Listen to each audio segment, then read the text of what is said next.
Hello, hello. Okay, good morning po sa inyong lahat. Ngayon ay papapatuloy natin ang ating pag-aaral sa ating topic, which is yung the five solas of Reformation. At pagpapatuloy natin yung pag-aaral natin patungkol sa sola fide or faith alone.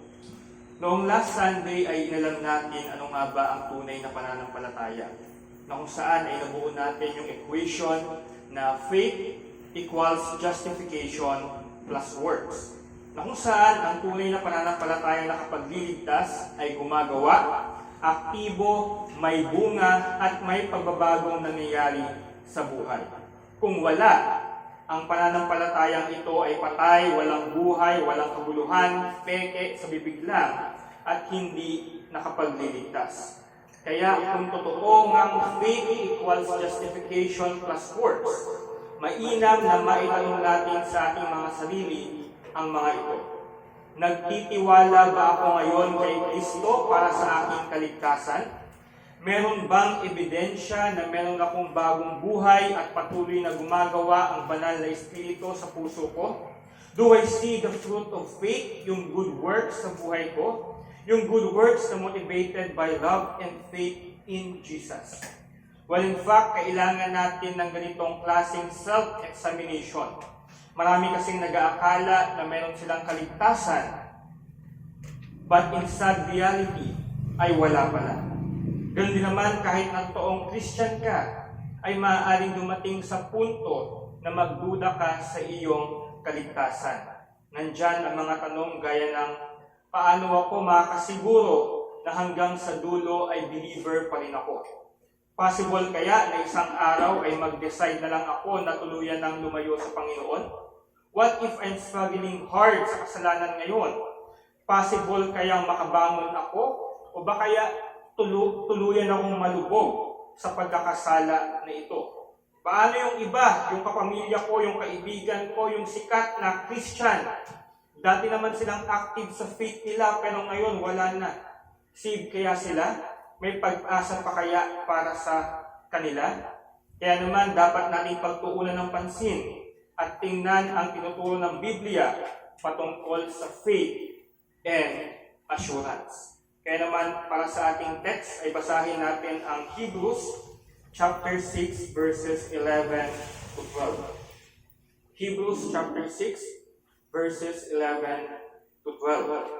Sabi ni Apostol, kung sino man, and we desire each one of you to show the same earnestness, to have the full assurance of hope until the end, so that you may not be sluggish, but imitators of those who through faith and patience inherit the promises. So let's pray po muna.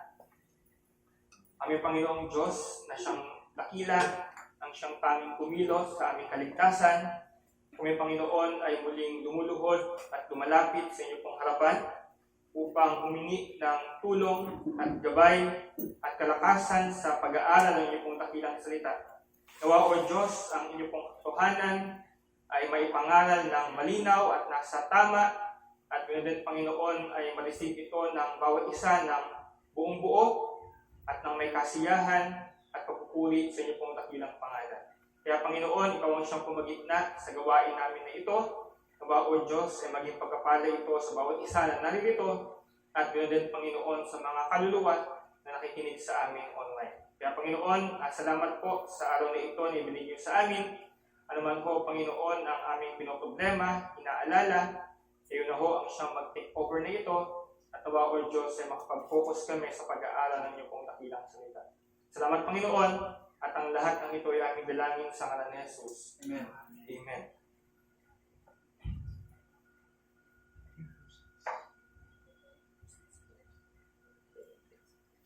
Ang mga pagsubok patungkol sa usapin ng assurance ay kadalasang konektado sa maling pananaw sa justification at sa sovereign grace of God. Ang Romano Katoliko noon ay tumugon sa Reformers na ang sabi nila, no one can know with the certitude of faith, which cannot be subject to error, that he has obtained the grace of God. na ang pinapaliwanag nila dito na walang kasiguraduhan ng isang tao na siya ba ay talagang nakatanggap ng biyaya ng ating Panginoon. Ang dahilan kung bakit tinanggihan ng Romano Katoliko ang katiyakan sa kaligtasan ay dahil ginagawa nitong isang proseso ang justification sa loob ng isang yugto ng panahon na maaaring mawala sa pamagitan ng mortal na kasalanan. Di ba, kung way back sa ating mga pag-aaral para sila ay malinis, nandyan yung doktrina nila patungkol sa baptism, na kung saan kapag ikaw ay binaptize ng bata pa, ang iyong original sin ay mawawala sa iyo. Ganun din yung kanilang tinuturo na purgatorio, na dyan ay pinalilinis ka sa iyong mga pagkakasala ng sa iyo ikaw ay tuluyang mapawalang sala sa harap ng Panginoon. Sa madaling salita, ang sanctification ay nauna at naging batayan para sa pangwakas na justification para sa kanila. Dahil hindi daw i-justify ng Diyos ang isang makasalanan habang siya ay isang makasalanan pa. In order para ikaw ay mapawalang sala ng ating Panginoong Diyos para sa kanila, dapat muna ikaw ay mas sanctified. Ikaw muna ay malinis. Dagdag pa rito, ang mga nag-aangking tiyak na sila ay mga hinirang ng Diyos ay kinukondena ng Romano Katoliko. Ang ganitong pananampalataya ng mga Romano Katoliko ay umaasa sa langit, ngunit tumatanggi sa anumang katiyakan na sila ay makakarating doon. Kailangan magbigay ka ng malaking halaga, kailangan magpamisa ka nang sa gayon ang iyong mga mahal sa buhay ay may malaking posibilidad na sila ay umakyat sa langit. At bilang nananampalataya sa ating Panginoong Diyos at niniwala sa sola scriptura, bilang mga protestante, ang assurance of salvation is a God-given confidence for every true believer in Christ of their present approval and future acceptance by their Father. Ang katiyakan ng kaligtasan ay isang kaloob ng Diyos para sa bawat totoong mananampalataya kay Kristo, para sa kanilang kasalukuyang pabor at pagtanggap sa hinaharap ng Diyos. Kaya para sa ating unang punto ay pag-usapan natin ang point number 1, the truth about profession. Maraming nagsasabi na sila ay Christian. Napakadaming denominasyon ang Kristiyano na meron. At maraming tao nagsasabi na sila ay isang Kristiyano. Pero hindi natin maitatanggi at miski ang Bible mismo ang nagsasabi, may mga totoong mananampalataya at may mga totoong hindi nananampalataya sa Diyos. Kundi the truth about profession is that letter A, some will fall away. Some will fall away. Maraming mga passages na nagbibigay ng real warning sa atin na hindi tayo dapat tumulad sa mga tao na nagsasabing believer o tagasunod sila ni Kristo, pero huminto sa pananampalataya at tuluyang tumalikod sa ating Panginoon. Ang tawag dyan ay apostasy. Sa Theological Dictionary, ang ibig sabihin ng apostasy is a forsaking or renouncing our religion, either by an open declaration in words or a virtual declaration of actions. So malamang aware naman tayo sa mga nangyayari sa ating paligid, sa social media, kung saan ang isang tanyag na manunulat ng isang Christian music ay nagkondena ng kanyang pananampalataya. Ang isang sikat na author ng isang Christian book na kinikilala ng miski ng mga reform circles ay kinondena din ang kanyang pananampalataya at sinabing siya na lamang ay isang atheist. So ito ay isa lamang sa mga example ng apostasy. Simply falling away from the faith. Na kung saan totoo namang nanghihina o nanlalamig ang faith natin. Tulad ni Peter, na kung saan idinigay niya ang ating Panginoong Jesus ng 3 beses. Pero yung apostasy ay iba. Ito yung mga examples na ibinigay ni Apostle Paul kay Timothy na dapat pag-ingatan at dapat huwag tularan ni Timothy. For example lang sa scriptures sa New Testament, makikita natin dito binanggit ni Apostle Paul si Hymenaeus and Alexander. Pakibasa, Brother Josh, yung 1 Timothy chapter 1 verse 19 to 20.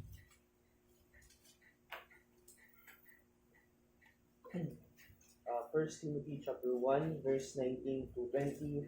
Holding faith and good conscience, by rejecting this, some have made shipwreck of their faith, among whom are Hymenaeus and Alexander, whom I have handed over to Satan, that they may learn not to blaspheme. Ayan, dito ay binanggit ni Apostle Paul si Hymenaeus and Alexander. Marahil sina Hymenaeus at Alexander ay tiyak na nagpahayag ng pananampalataya kay Kristo sa isang pagkakataon sa buhay nila. Subalit ang kanilang pananampalataya ay nabahiran ng dungis, kung saan binanggit diyan shipwreck of their faith. Tumanggi silang sundin ang dikta ng kanilang mga konsensya at lumakad sila ayon sa laman at hindi sa espiritu. Inaangkin ang pangalan ni Kristo habang kumikilos tulad ng mga hindi mananampalataya. Ganoon din, isa pang binanggit ni Apostle Paul kay Timothy, si Hymenaeus and Philetus sa 2 Timothy chapter 2 verses 17 to 18. Sabi dito ni Apostle Paul, and their talk will spread like gangrene. Among them are Hymenaeus and Philetus, who have swerved from the truth, saying that the resurrection has already happened. They are upsetting the faith of some. Na kung saan tinuturo ni Hymenaeus, probably same person ito na tinukoy ni Apostle Paul sa 1 Timothy. Pero we don't know really. Pero ang pangalan niya rin ay Hymenaeus. Itinuro ni Hymenaeus at Philetus na ang muling pagkabuhay at ang implikasyon ng ikalawang pagdating ni Kristo Jesus ay naganap na. Para sa kanila, nagtuturo siya na walang muling pagkabuhay mula sa mga patay. Ngunit isang moral na muling pagkabuhay sa time ng conversion. Ang gayong maling turo ay mag-aalis ng anumang pag-asa sa hinaharap na buhay pagkatapos ng kamatayan. Na kung saan nagkalat sa mga mananampalataya na hindi na pala babalik, hindi na pala ako muling bubuhay muli. Pero kaiba ito sa tinuturo ng mga apostol at kaiba ito sa tinuturo mismo ng ating Panginoong Jesus. At nandyan din si Demas sa 2 Timothy chapter 4 verse 10. Pakibasa, Sister Crystal. 2 Timothy chapter 4 verse 10. For Demas had forsaken me, having loved this present world, and is departed unto Thessalonica, Crescens to Galatia, Titus unto Dalmatia. Ayan, dito sa place na ito ay binanggit ni Apostle Paul si Demas at kung ano yung naging nangyari sa kanya. Si Demas ay saglit na nakasama ni Paul noong ikalawang pagkabilanggo ni Paul sa Rome. Tapos may nangyari. Iniwan ni Demas si Paul. Iniwan ang ministeryo at umalis. Ang paghiwalay na dulot ng paglisan ni Demas kay Paul ay hindi lamang paghiwalay sa lugar, kundi paghiwalay spiritual. Iniwan ni Demas si Paul dahil sa ating text, umibig na siya sa mundo. Sa madaling salita, pinili ni Demas ang tiwaling sistema ng makasalanang mundo na ito kaysa sa kung ano ang pinahalagahan ng Diyos na nasa langit. At yan yung kadalasan nakikita natin ngayon sa panahon natin, na kung saan noon ay marahil ay parang faithful sila sa paglilingkod sa church. Marami silang na-influensyahang tao. Pero dumating sa point of their life na itong pananampalataya nila ay dumating na ito na pala ay kanilang kinukondenan. Kaya naman dahil sa mga talatang tulad nito, kaya itinuturo ng Roman Catholic Church at maging ang ilang mga protestante, ilang mga evangelicals, na posibleng ang isang mananampalataya ay tumalingkod ng tuluyan sa Diyos. Ibig sabihin, para sa mga taong ito, nasa iyo dati ang kaligtasan, pero mawawala dahil tumalikod ka. Sa mga grupong nagtuturo nito, imposibleng magkaroon tayo ng assurance of salvation. You can never be sure kasi nga para sa kanila, salvation ay faith plus works para sa kanila. Nakasalalay in part sa biyaya ng Diyos and in part sa gawa ng tao. Pero the point is, they were truly believers in the first place. Itong mga taong nagkundina ng kanilang pananampalataya, we may ask, sila ba talaga ay tunay na nanampalataya sa ating Panginoon? Itong mga tumalikod, talaga bang sa una pa lang ay naging believer sila? Pwedeng nakakasama natin sila sa church, pero pwedeng hindi naman sila totoong Christian. Like sa Israel, hindi como Israelita ka, part of God's elect people ka na. At ganoon din pagdating sa iglesia, hindi porket nasa church ka na, at totoong tunay na mananampalataya ka ng ating Panginoong Jesus. At sabi din ni John, sa 1 John chapter 2 verse 19, they went out from us, but they were not of us. For if they had been of us, they would have continued with us. But they went out, that it might become plain that they all are not of us.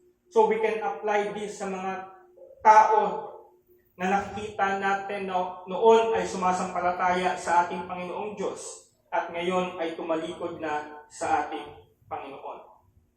Because in the first place, baka naman talaga hindi sila tunay na nampalataya sa ating Panginoon. Kaya sila ay nag-fall away.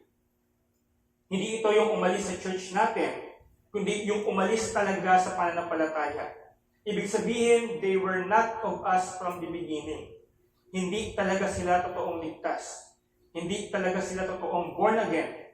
Hindi sila totoong Christians. Akala natin totoo, pero hindi pala. So that is the truth about profession. Maraming tao na sabing Christian sila, but the truth is, some will fall away because in reality, hindi naman pala sila tunay na nampalataya sa ating Panginoon. But letter B, true believers will persevere. Marami tayong talata na mababasa na miski ang ating Panginoong Jesus ang nagsasabi na ang totoong mananampalataya ay magpapatuloy at iingatan ng ating Panginoon. Like for example, pakibasa Brother Marvin, John chapter 3 verse 36.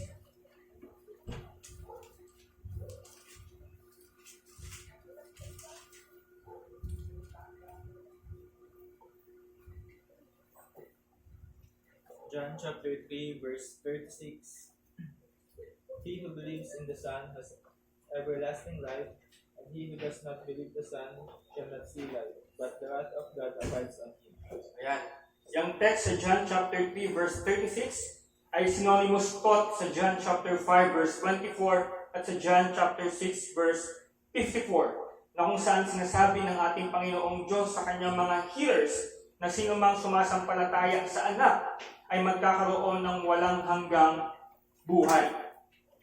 And in time comes, He will raise him up on the last day. Buhay na walang hanggan. Kung meron ka na noon, hindi na mawawala yun sa iyo. Ito ay pang walang hanggan. At marami pa mga passages na binabanggit ang ating Panginoong Diyos, like John chapter 6, verse 39 to 40. And this is the will of Him who sent me, that I should lose nothing of all that He has given me, but raise it up on the last day. For this is the will of my Father, that everyone who looks on the Son and believes in Him should have eternal life, and I will raise him up on the last day. Ganun din sa John chapter 10, verse 27 to 29, yung inihambing ng ating Panginoong Diyos ang mga mananampalataya bilang mga tupa, na itong mga tupang ito ay pinapakinggan ang kanyang tinig. At sumusunod ito sa kanya, at walang sino man ang mag-aalis sa kanila mula sa palad ng kanyang Ama. At ganoon din ang pinawalig ni Paul sa Romans chapter 8, na kahit anong lalim, kahit anong taas, or anything na meron sa creation ang makapaghiwalay sa atin sa pagmamahal ng Diyos kay Kristo Jesus. At ganoon din yung kinikilala nating golden chain.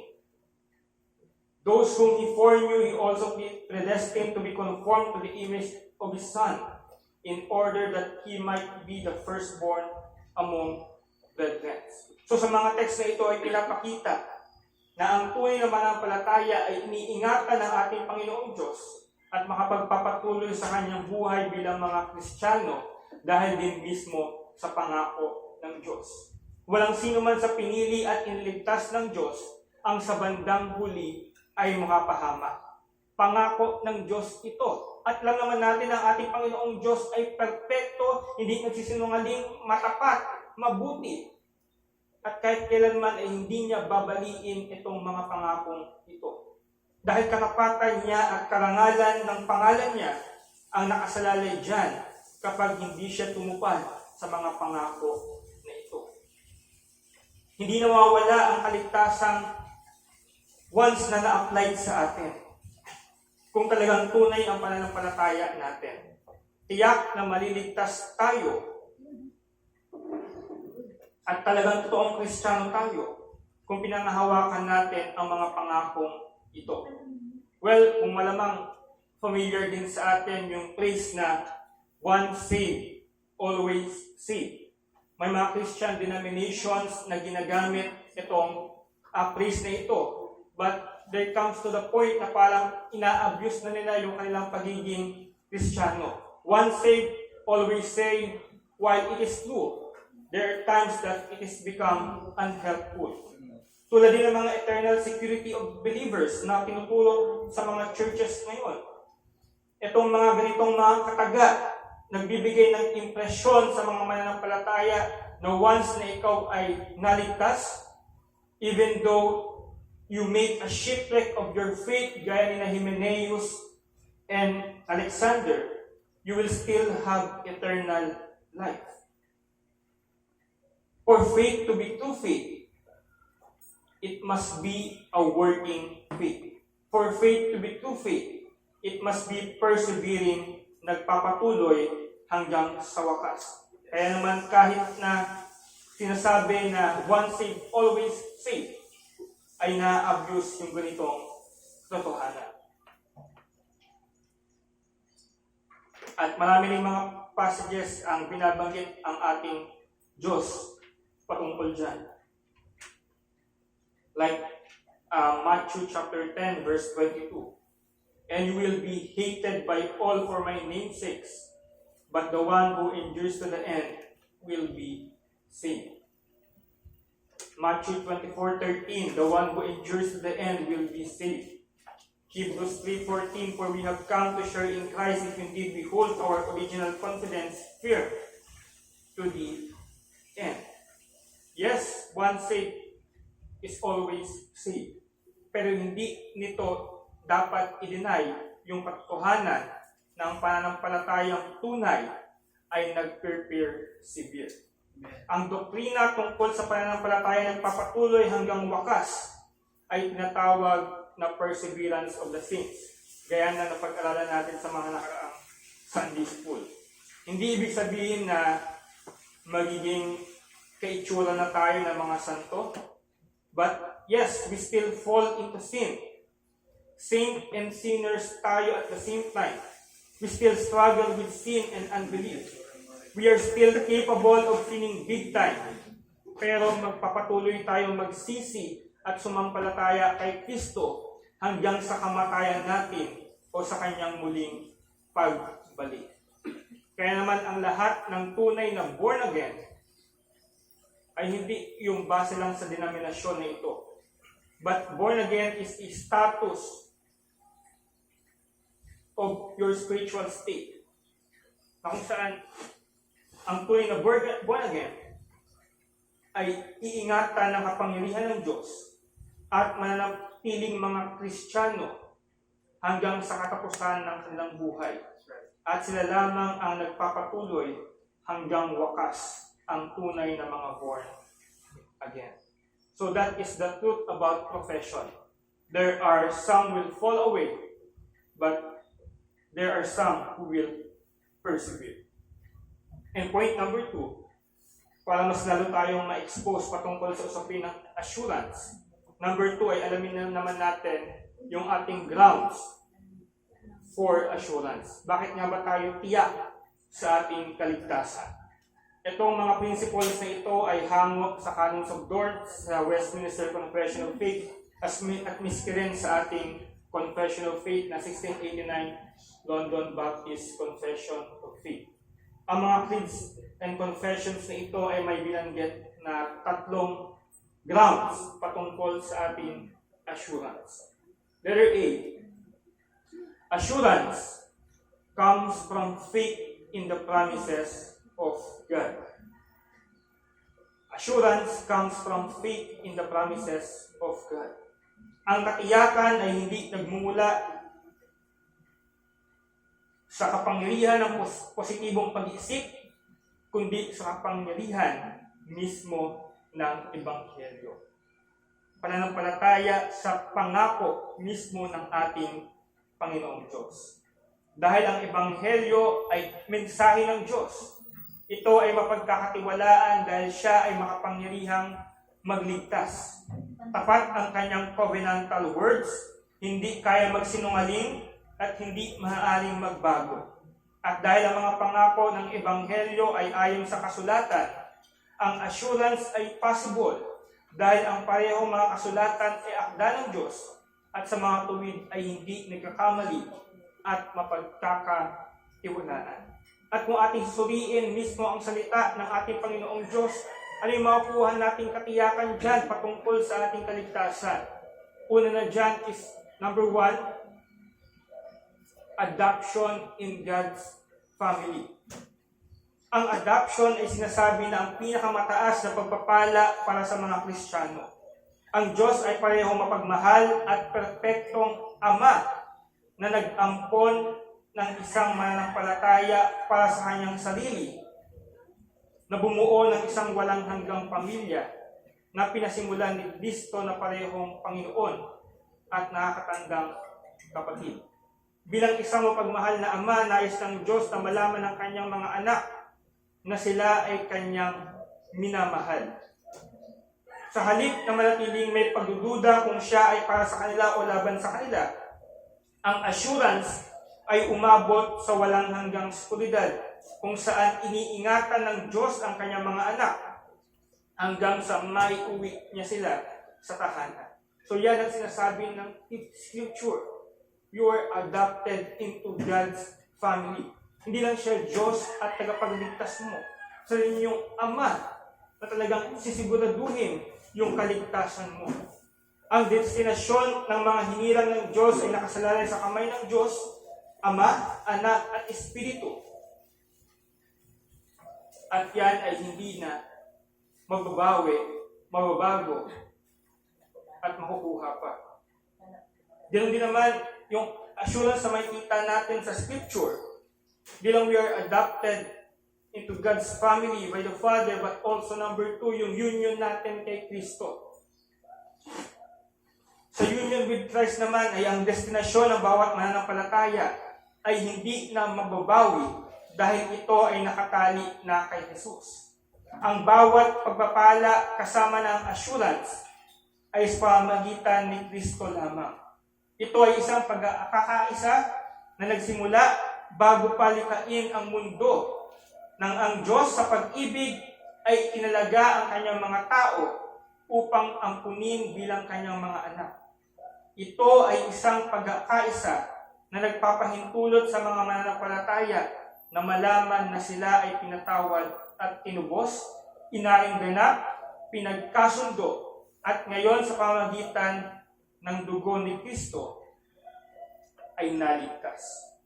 Ang pagkiisa kay Kristo ay tumitingin din sa hinaharap ng may pagtitiwala dahil sa paniniwala sa Ebanghelyo.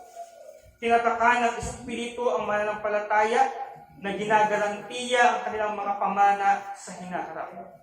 Ang bawat mananampalataya ay hindi lamang namatay at muling nabuhay kasama ni Kristo, katulad ng inilarawan sa baptism, kundi inilarawan na nabuhay na at ngayon ay sigurado mapupunta sa langit. So kung ano yung nangyari o pinakita ng ating Panginoon Jesucristo na pagliligtas sa atin, ito ay totoong ma-apply talaga sa atin. Kung siya ay muling nabuhay, tayo rin ay muling nabuhay. Kung siya ay umakyat sa langit, tayo ay may seguridad na tayo rin ay aakyat sa langit. Taliwas sa mga itinutulot ni Hymenaeus and Philetus na wala ng pangalawang pagbabalik at wala ng resurrection. At yun din ang makikita natin dito sa scripture na kung saan ay magkakaroon tayo ng assurance at dapat nating tingnan yung sufficient work of Christ at the cross.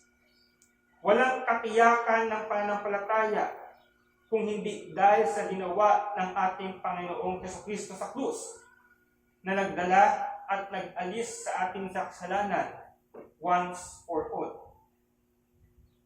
Na kung saan pagpalubag sa puot ng Diyos, pag-disarm kay Satan, at ang paggawa na ito ng ating Panginoong Hesus sa krus ay isang pagpapakita ng kapwa katarungan ng Diyos at pag-ibig ng Diyos na nagiging karagdagang batayan ng katiyakan para sa mananampalataya. Yes, galit ang ating Panginoong Diyos sa kasalanan. Pero meron tayong assurance na tayo ay makakaakyat sa langit at yung galit ng ating Panginoong Diyos ay wala na sa atin dahil ito ay tuluyang nabuhos ng buong buo kay Kristo.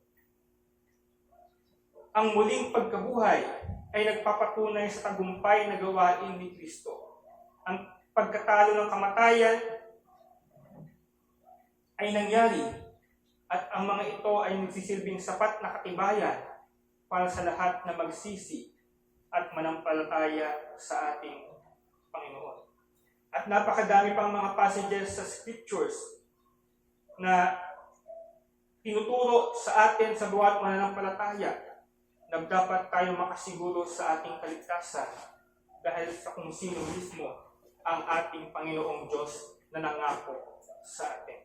Magkakaroon ako ng assurance dahil yung nangako patungkol sa aking kaligtasan ay hindi tao na posibleng magkamali, kundi ang Diyos na lumikha, author and finisher ng aking pananampalataya. Ganun naman, letter B. Assurance also comes from the testimony of the Holy Spirit, directly testifying to the believer's spirit that they are children of God. Ang testimonya ng Espiritu ay direktang nagpapatotoo sa mananampalataya na sila'y anak ng Diyos. Ang testimonya ng Espiritu ay direktang nagpapatotoo sa mananampalataya na sila'y anak ng Diyos. Na kung saan, sabi sa Romans chapter 8 verse 16, the Spirit Himself bears witness with our spirit that we are the children of God. Pinatutunayan ng banal na Espiritu ng Diyos ang katunayan ng ating adoption. Hindi sa pamamagitan ng some inner mystical voice na maririnig natin, kundi sa pamamagitan ng bunga ng Kanyang ginawa sa atin at sa lakas na ibinibigay niya para sa spiritual na paglilingkod. At gaya rin ng sinabi ni J.I. Packer, this is a direct and immediate sense of God's fatherly love given as kind of an immediate communication, like God is saying, I love you directly, immediately to the soul, through His Word. Through His Word. And not just some mystical or some audible voice na maririnig natin. Kung saan ang banal na Espiritu ang siyang magpapatotoo sa atin na tayo ay mahal at anak ng Diyos. At nagiging malinaw ito at totoo ito dahil mismo sa liwanag na ibinibigay ng Scripture. Kaya naman, yes, we can question the salvation of some. But tayo ay may posibilidad tayo makasigurado sa ating sariling kaligtasan. And lastly, the Spirit testifies to the believer's adoption by the evidences of conversion and a transformed life. Nagpapatotoo ang Espiritu sa kaligtasan ng mananampalataya sa pamamagitan ng mga ebidensya ng kaligtasan at ng isang bagong buhay. Marami akong nabasa na tawag dito, hit nila yung mga evidences ng isang totoong Kristiyano. Hit nila yung mga nagpapaliwanag ng true saving faith. Dahil parang kumbaga ay nagiging basihan na rin yung gawa ng tao para sa kaligtasan. So may mga gano'n na mga denominasyon sa Kristyanismo na hate yung mga ganitong mga katotohanan. But the reality, nagpapatotoo ang Espiritu sa kaligtasan ng mga mananampalataya sa pamamagitan ng ebidensya ng kaligtasan at ng isang bagong buhay. For example na lang yung laging binabanggit din ni Paul Washer na imposible na sinabi mong nabangga ka ng napakalaking truck, tapos sabihin mong nabangga ka ng malaking truck pero kitang-kita sa'yo na parang wala namang nangyari. Ganoon din in reality sa pagiging tunay na Kristiyano. Hindi natin maiaalis na mayroong mga ebidensya ang isang tunay na Kristiyano. Like, napakadaming passages ang binanggit din ng Scriptures patungkol diyan. Babanggitin ko na lang isa-isa. 1 John chapter 2 verse 3, kung saan tinuturo dito na ang pagsunod sa mga utos ay isang patotoo na ang isang tao ay pag-aari ng Diyos. Ang pagsunod ay ang panglabas na nakitang patunay ng kaligtasan. 1 John 3:14, binabanggit dito na ang pag-ibig sa mga mananampalataya ay katibayan na dumaan na sila mula sa pagiging patay tungo sa pagiging buhay. Yun din sa 1 John chapter 2 verse 9 to 11. Kung saan dito ang mga nag-aangking Kristiyano na nasa ilalim ng pagkapuot ay nagpapakita na hindi pa sila nabuborn again. Ganun din sa 2 Peter chapter 1 verses 4 to 11 yung na-preach din sa atin tuwing prayer meeting. Ang isang nag-aangking Kristiyano na nawawala ang mga katangian na nabanggit dito sa mga sulat na ito ay magkaroon talaga ng pagdududa sa kanyang kaligtasan. Ang kabiguan na masigasig na ituloy ang spiritual na mga katangian ay nagbubunga ng pagdududa. He may be saved and possess all the blessings, but without the excellencies of verses 5 to 7, he will live in doubt and fear. Kaya naman, hindi natin maitatanggi na ang isang tunay na mananampalataya base sa gawa ng banal na Espiritu sa kanya ay mag-produce ng bunga, mag-produce ng fruits. Even though different levels sa bawat Kristiyano, but some may mas visible, pero the truth is, ito ay totoo at kumikilos sa mananampalataya. At ganoon din sa sinasabi ng ating confession sa of the assurance of grace and salvation, section 2. Sabi doon, this is certainly is not a bare conjectural and probable persuasion grounded upon a fallible hope, but an infallible assurance of faith, founded on the blood and righteousness of Christ revealed in the gospel, and also upon the inward evidence of those graces of the Spirit unto which promises are made, and on the testimony of the Spirit of adoption, witnessing with our spirits that we are the children of God, and as a fruit thereof, keeping the heart both humble and holy. So yan yung tatlong prinsipyo na nakita nating grounds para sa ating assurance. Ang mga pangako ng Diyos, sa mga sinabi niya kung sino siya, ganun din yung testimonya ng Banal na Espiritu na tayo ay mahal ng Diyos pamagitan ng kanyang salita, at ganun din sa pagkilos ng Banal na Espiritu sa atin na nagpo-produce ng fruits. But beware. The Reformers and Puritans gave a consistent warning that the grounds and causes of salvation must never be confused with the signs of salvation, or they will cause injury to their soul. Dahil may mga tao na, kumbaga, hindi sa atin visible o hindi natin nakikita, pero baka mamaya in reality, sila talaga ay totoong mananampalataya ng Diyos.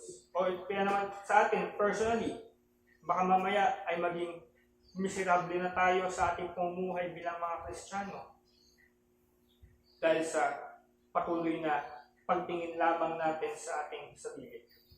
Sabi nga ni Robert Murray McCheyne, they should take 10 looks at Christ for every look they take inside themselves. So na-conclude ko din sa mga nabasa ko na may mga grupo na nagsabing mali yung i-examine mo yung sarili mo at okay lang na i-examine mo yung sarili mo. It is right to examine ourselves to deal with our doubts and present sins. Yan yung napag-aaralan natin sa mortification. But not to the extent that we lose sight of our Savior.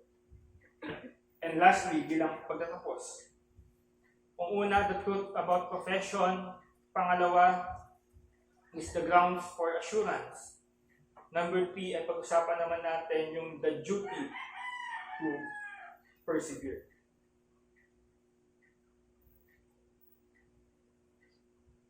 Tungkulin ng isang professing believers, tiyak man siya sa kanyang kaligtasan o may pagduda, na to diligently persevere in the use of the means. Yan ang sabi sa Canons of Dort, Article 1.16. Ang Diyos ay nagkaloob ng pananampalataya sa believers, ngunit pinapanatili at dinaragdagan din ito sa pamamagitan ng paggamit ng mga means of graces.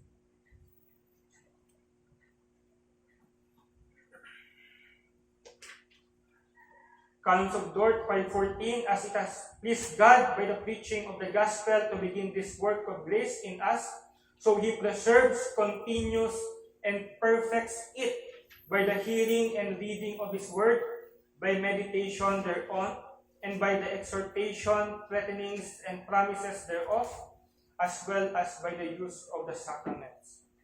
Ang taus-pusong pagsisikap na gawin ng ating tungkuling Kristiyano sa ating pamilya, simbahan, at sa mundo ay kailangan din.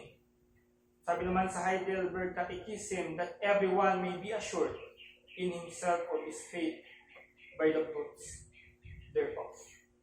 Kaya naman, in order to persevere sa ating buhay bilang mga Kristiyano, we should not forget to expose ourselves to the gospel.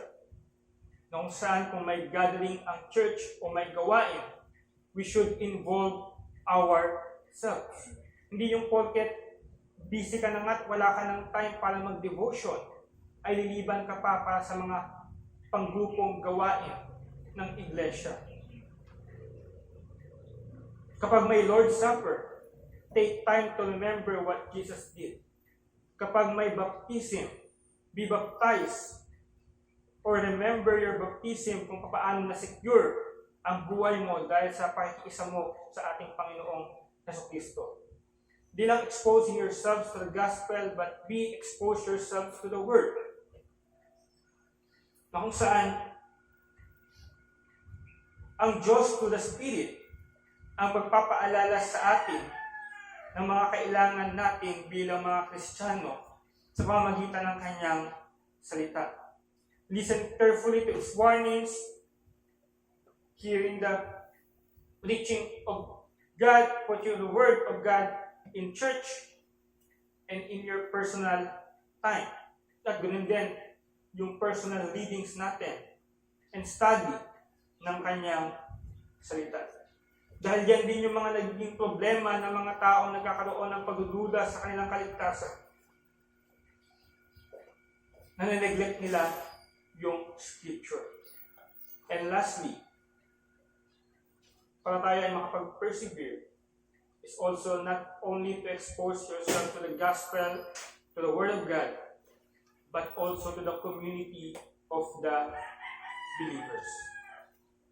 Yan yung sinabi ng manunulat sa Hebrews chapter 3, verse 12 to 13. Take care, brothers, lest there be any of you an evil, unbelieving heart, leading you to fall away from the living God, but exhort one another every day, as long as it is called today, that none of you may be hardened and by deceitfulness of sin. Kung saan ating pagpapatuloy bilang isang Kristiyano ay hindi uubra kung tayo ay magsasalili. Sa mga panahong nanghihina ka, may magpapalakas sa iyo. Sa mga panahong nanlalamig ka, may mga tao magpapainit sa iyo. Sa mga panahong nahuhulog ka sa kasalanan, may mga kapatid kang kay Kristo na dapat mong lapitan para humingi ng tulong, para muli kang makabangon at magpatuloy sa pagsunod kay Kristo hanggang sa katapusan. Kaya naman kung ine-neglect natin yung mga means of graces na ito, ano lang yung mangyayari sa atin bilang mga Kristiyano? Ang ating buhay Kristiyano ay baka mauwi sa buhay na miserable. Kaya naman sa biyaya ng Diyos, titiyakin niya na lahat ng mga pinili niya, tinubos ni Kristo at pinananahan ng Espiritu Santo, ay mananatiling tapat hanggang wakas. Kaya tiyakin natin gamitin ang anumang ibinigay na biyaya ng Diyos sa atin para makapagpatuloy tayo sa pananampalataya hanggang sa wakas. Kaya naman to end this, the believer's eternal security rests not on his own stability, but on the faithfulness of the Savior. As this inspires believers to engage in thankful service of the Lord, it is important that they maintain a prayerful watch against temptation and a humble dependence upon Christ.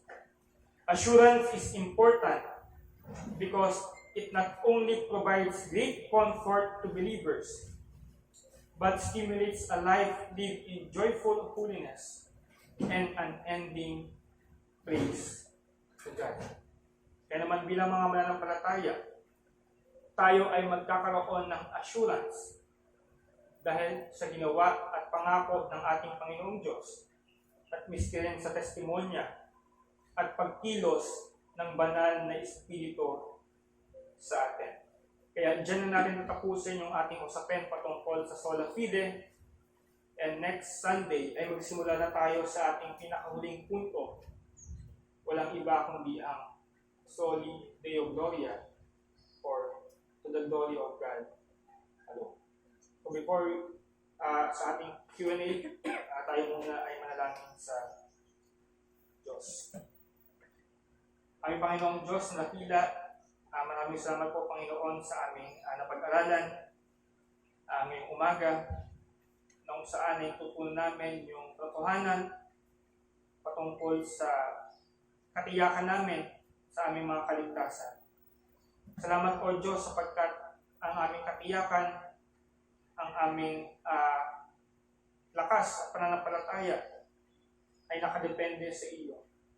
Salamat po Diyos sapagkat ikaw ang Diyos na tapat at siyang magagarantiya ng aming kaligtasan.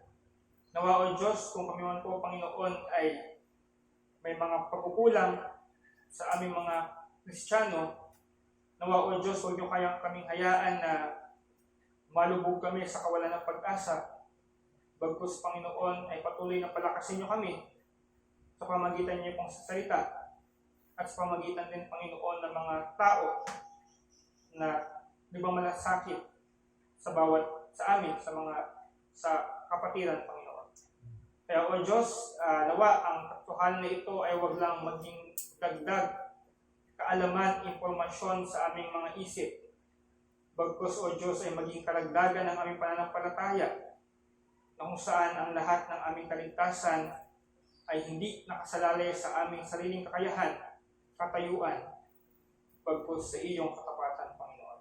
Kaya o Diyos, salamat sa katotohanan na ito. Ano man hong pagkasal o kukulang na aming nagawa ay hinihingi namin kapatawaran, tawa naman hong katanungan ang maihayag sa kalagitnaan namin ito. Sa inyo pong kalooban, nawa ito, Panginoon, ay masagot. Salamat o Diyos at ang lahat ng ito ay aming dalangin sa ngalan ni Jesus. Amen. So, pwede na po kayong magtaas ng kamay para po sa inyong questions, clarifications, or